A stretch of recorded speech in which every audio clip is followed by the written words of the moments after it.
CTV's Adrian Ghobrial now on the controversy of who knew what.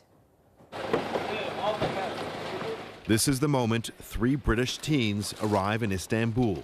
Their mission, join ISIS in Syria. Unbeknownst to the young women, the man whisking them across the border is a double agent working as a foreign operative for the Canadian Security Intelligence Service. This is how undercover operations work. Mohammed al-Rashid is the man who was working with CSIS and ISIS, enlisted as an informant after he arrived at the Canadian Embassy in Jordan seeking asylum.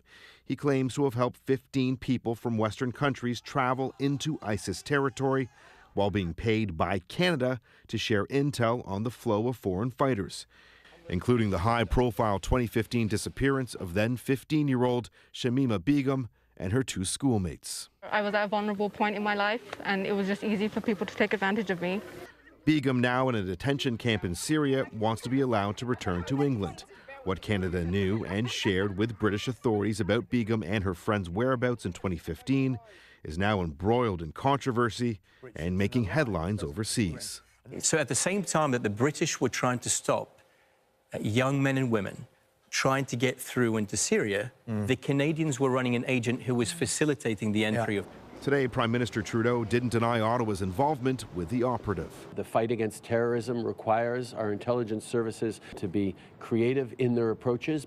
When London's Metropolitan Police put out this photo in 2015 while searching for the girls, it's alleged Canadian officials and British intelligence withheld information, and with good reason, according to Mubin Sheikh, who's previously worked as an undercover source with CSIS. Because if he would have been exposed, ISIS would have sawed his head off on camera for everyone to see, to dissuade other spies from trying to work with Western nations. You've worked closely with CSIS. How do you believe they viewed this informant? Certainly, a treasure trove is what he produced, not just for the Canadians, but for other intelligence services as well. We reached out to CSIS for comment today. Sandy, no surprise, they declined to respond. What a story, a lot of moving parts. Okay, Adrian, thank you.